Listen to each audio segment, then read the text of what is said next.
Coordinate compound के पिछले 2 lectures के अंदर हम कोऑर्डिनेट कंपाउंड का इंट्रोडक्शन और नॉमेनक्लेचर के बारे में अंडरस्टैंड कर चुके हैं। आज इस वीडियो लेक्चर के अंदर हम कोऑर्डिनेट कंपाउंड में आइसोमेरिज्म के लिए कुछ बातें करना सीखेंगे किस तरह से आइसोमर बनाएं और कितने तरह का आइसोमेरिज्म है। सबसे पहले ध्यान होना चाहिए आइसोमेरिज्म का मीनिंग। आइसोमर्स का मीनिंग है कंपाउंड जिनके मॉलिक्यूलर फार्मूले सेम हैं लेकिन स्ट्रक्चर डिफरेंट हैं, ऐसे कंपाउंड को आइसोमर्स कहा जाता है। मॉलिक्यूलर फार्मूला सेम लेकिन स्ट्रक्चर डिफरेंट, उन्हें आइसोमर कहा जाएगा।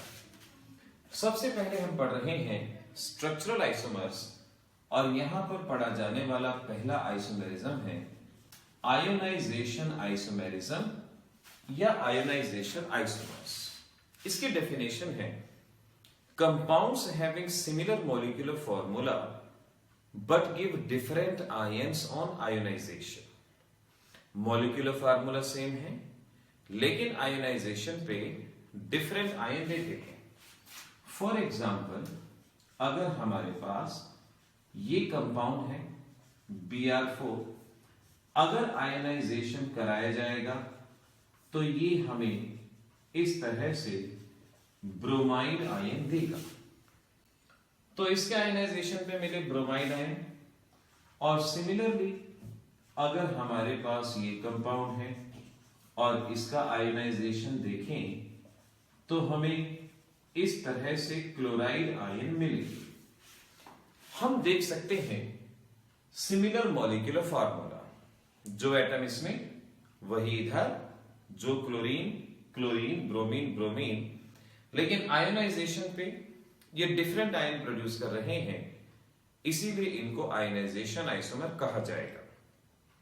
एग्जाम्स के लिए आपसे क्वेश्चन पूछा जा सकता है, आप इन दोनों में डिस्टिंक्शन कैसे करेंगे? तो ध्यान रखिए, ये ब्रोमाइड आयन दे रहा है तो ये ब्रोमाइड का टेस्ट देगा, ये क्लोराइड आयन दे रहा है तो क्लोराइड का टेस्ट देगा। आपको ये कुछ टेस्ट याद होने चाहिए। ब्रोमाइड का टेस्ट क्या होता है? सिल्वर नाइट्रेट सॉल्यूशन के साथ AgBr के पेल येलो प्रेसिपिटेट, और अगर हम इसके अंदर सिल्वर नाइट्रेट डालेंगे तो ये AgCl के व्हाइट प्रेसिपिटेट देगा। इस तरह से आपको हैलोजन का टेस्ट याद होना चाहिए, नाइट्रेट का टेस्ट याद होना चाहिए, सल्फेट का टेस्ट याद होना चाहिए। किस तरह से बनाया हमने? बाहर वाले पार्टिकल को अंदर और अंदर वाले पार्टिकल को बाहर लिख दिया तो हमारा आयोनाइजेशन आइसोमर तैयार हो गया। अगर आपको कोई भी कंपाउंड दिया जाता है और कहा जाता है कि इसका आयोनाइजेशन आइसोमर बनाए, तो बाहर का पार्टिकल अंदर, अंदर का पार्टिकल बाहर, बन गया आयोनाइजेशन आइसोमर। तो इस तरह से ये था पहला।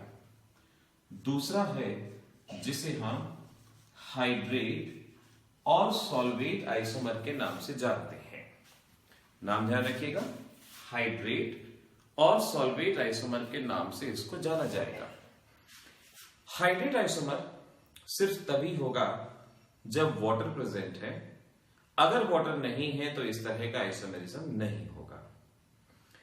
अब इनकी डेफिनेशन है compound having similar molecular formula but differ in water ion inside and outside the sphere. यानी ऐसे कंपाउंड जहां मॉलिक्यूलर फार्मूला तो सेम होता है लेकिन वाटर का number inside and outside different होता है। यहां 6 वाटर है, 1 क्लोरीन अंदर, 1 वाटर बाहर। हमारा दूसरा स्ट्रक्चर कुछ इस तरीके से फॉर्म हो जाएगा, इस तरह से कहेंगे H2O। सिमिलरली एक और क्लोरीन अंदर, 1 वाटर बाहर। हमारा अगला स्ट्रक्चर इस तरह से फॉर्म हो जाएगा Cl2 twice H2O, और एक और क्लोरीन अंदर, वाटर बाहर। हमारा अगला स्ट्रक्चर इस तरीके से यहां पर बन पाएगा। सो वी कैन से कि ऐसे कंपाउंड जिनका मॉलिक्यूलर फार्मूला सेम है लेकिन वाटर के डिस्ट्रीब्यूशन में फर्क है, कहीं सारे वाटर अंदर हैं, कहीं 1 वाटर बाहर है, कहीं 2 वाटर बाहर है, कहीं 3, इन्हें हाइड्रेट आइसोमर कहा जाएगा। हाइड्रेट आइसोमर की पहचान है इनका कलर डिफरेंट होता है। इनको डिस्टिंक्शन करते थे हम by the test, silver nitrate test etcetera, लेकिन यहां पर ध्यान रखेंगे कि ये कलर में डिफर करता है, याद रखिएगा। अगला आइसोमेरिज्म है जिसे हम लिंकेज आइसोमर के नाम से पहचानते हैं। अब देखिए, आयनाइजेशन वहां होता है जहां आयनाइजेबल स्पीसीज होती हैं जिनकी पोजीशन बदली जा सकती है। Chloride, bromide, iodide, nitrate, sulphate etcetera. Hydrate वहां होता है जहां पर वाटर प्रेजेंट होता है। अगर वाटर नहीं है तो हाइड्रेट आइसोमर नहीं होगा। लिंकेज आइसोमर के बारे में ध्यान रखें, ये वहां होता है जहां एम्बीडेंटेट लिगेंड होता है। एम्बीडेंटेट लिगेंड कौन से थे, मैं रिमाइंड करा दूं।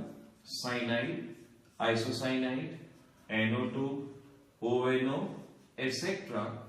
अगर आपके कंपाउंड में एम्बीडेंटेट लिगेंड है तभी लिंकेज आइसोमर बनेगा। अब किस तरह से देखें, सपोज हम कहते हैं हमारे पास ये कंपाउंड है और हम ये कहते हैं एक हमारे पास ये कंपाउंड है, तो हमने देखा इनमें डिफरेंस कहां है। ये कार्बन की तरफ से कनेक्ट है, ये नाइट्रोजन की तरफ से कनेक्ट है। यानी आपने एम्बीडेंटेट लिगेंड का दूसरा वर्जन लिख देना है, उसे दूसरी फॉर्म में लिख डालना है। ऐसे ही अगर कहा जाता K4FeCN6 और कहें कि इसका लिंकेज आइसोमर बनाओ, तो साइनाइड एक एम्बीडेंटेट है और इसका दूसरा लिगेंड क्या है, NC, तो हम इस तरह से इसका लिंकेज आइसोमर यहां पर बना सकते हैं। तो लिंकेज आइसोमर सिर्फ और सिर्फ वी कैन से वहीं पर पॉसिबल होगा जहां पर हमारे पास एम्बीडेंटेट लिगेंड होगा। सिमिलरली अगला आइसोमर है जिसे कोऑर्डिनेशन आइसोमर कहा जाता है। कोऑर्डिनेशन। नाउ हर एक आइसोमर्स की कंडीशन को साथ साथ ध्यान रखना कि आयनाइजेशन कहां पॉसिबल है, हाइड्रेट कहां पॉसिबल है, लिंकेज कहां पॉसिबल है, सभी कंडीशन को आपको ध्यान में रखना होगा। देखिए, हर चैप्टर को पिछले पोर्शन को साथ साथ रिवाइज करते जाएं। इस वक्त आपको पहला वीडियो लेक्चर भी अच्छे से याद होना चाहिए, पार्ट 2 भी अच्छे से याद होना चाहिए, तभी आप इस तरह के स्ट्रक्चर्स को बना पाएंगे। आइसोमेरिज्म के लिए जरूरी होता है कि आपको नॉमेनक्लेचर का पोर्शन भी अच्छे से तैयार होना चाहिए। अगर कंपाउंड का नाम अलग है तो वो डिफरेंट आइसोमर कहलाया जाता है, वो आइसोमर ही कहलाया जाता है। तो इसीलिए नॉमेनक्लेचर की नॉलेज होना बहुत जरूरी है। कोऑर्डिनेशन आइसोमर वहां बनेंगे जहां एक डबल कॉम्प्लेक्स प्रेजेंट है। डबल कॉम्प्लेक्स का मतलब एक कॉम्प्लेक्स जहां कैटायन भी कॉम्प्लेक्स हो और एनायन भी कॉम्प्लेक्स। फॉर एग्जांपल हमारे पास एक ये कंपाउंड है, ये एक ही कंपाउंड है, ये एक ही कंपाउंड है, डबल कॉम्प्लेक्स, ये कैटायनिक पार्ट, ये एनायनिक पार्ट। अगर आपके पास कोई ऐसा कंपाउंड है तभी इस तरह का आइसोमेरिज्म पॉसिबल होगा। और आपने बनाना किस तरह से है, कैसे इसके आइसोमर बनाएंगे, इनके मेटल्स की पोजीशन बदल दें। कुछ पुरानी बुक्स हुआ करती थी आउटडेटेड, जहां लिगेंड्स की पोजीशन को बदला जाता था। आप ध्यान रखेंगे, आप सिर्फ और सिर्फ मेटल्स की पोजीशन को बदलेंगे और मेटल्स की पोजीशन को बदलने के बाद हमारा स्ट्रक्चर कुछ ऐसे बनेगा। इस तरह से हम अपने कंपाउंड का दूसरा आइसोमर बना पाएंगे। तो ऐसे सिर्फ और सिर्फ डबल कॉम्प्लेक्स में किस तरह से बनाना है, ये साथ के साथ ध्यान रखें। ऐसे ही हमारे पास एक और लास्ट टाइप का आइसोमेरिज्म है जिसे कोऑर्डिनेशन पोजीशन आइसोमर कहा जाता है। Coordination position. Coordination position isomer सिर्फ वहीं पर होगा जहां ब्रिज लिगेंड प्रेजेंट होगा। अगर ब्रिज लिगेंड है तभी हम इस तरह का आइसोमेरिज्म बना सकते हैं, अदरवाइज पॉसिबल नहीं। जान्या कुत्तों को चुप करा दे।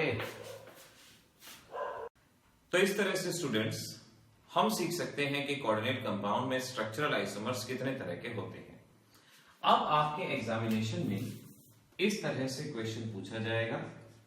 अगर आपको यहां पर कहा गया कि इस कंपाउंड के अंदर आपको स्ट्रक्चरल आइसोमर्स बनाने हैं, तो आप स्ट्रक्चरल आइसोमर किस तरह से बना पाएंगे?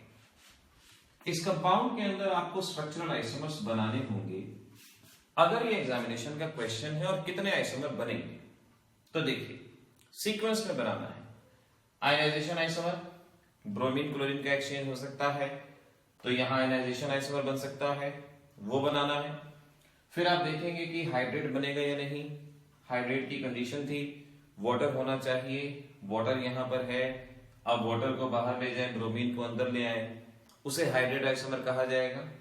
क्या यहां लिंकेज बनेगा? लिंकेज की कंडीशन थी एम्बीडेंटेड लिगेंड होना चाहिए, यहां एम्बीडेंटेड लिगेंड नहीं है, तो लिंकेज आइसोमर नहीं बनेगा। और ऐसे ही कोऑर्डिनेशन आइसोमर, ये डबल कॉम्प्लेक्स नहीं है, तो कोऑर्डिनेशन आइसोमर भी यहां पर नहीं बनेगा। तो देखिए इस तरह से आइसोमेरिज्म कोई बहुत मुश्किल चीज नहीं रही है। एक 4 डेफिनेशन याद करनी है, कुछ बातें मालूम होनी चाहिए, और आइसोमेरिज्म के सभी क्वेश्चंस आप चुटकियों में सॉल्व कर डालेंगे। इस इतना कम से कम मैं आपसे जरूर कह सकता हूं।